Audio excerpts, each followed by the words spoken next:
Welcome to the Banker Lamp. Please enjoy the video. You start by preparing.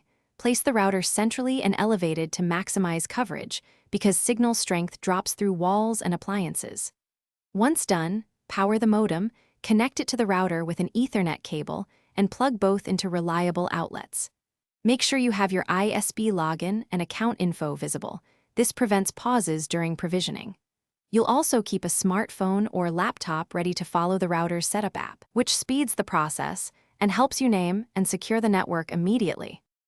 Next, configure the network and security through the router's app or web interface so devices can connect securely.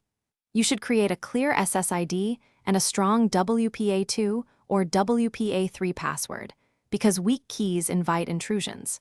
Then change the router's default admin password and enable automatic firmware updates to patch vulnerabilities. Make sure to name 2, 4 and 5 GHz bands distinctly. That helps older devices connect reliably.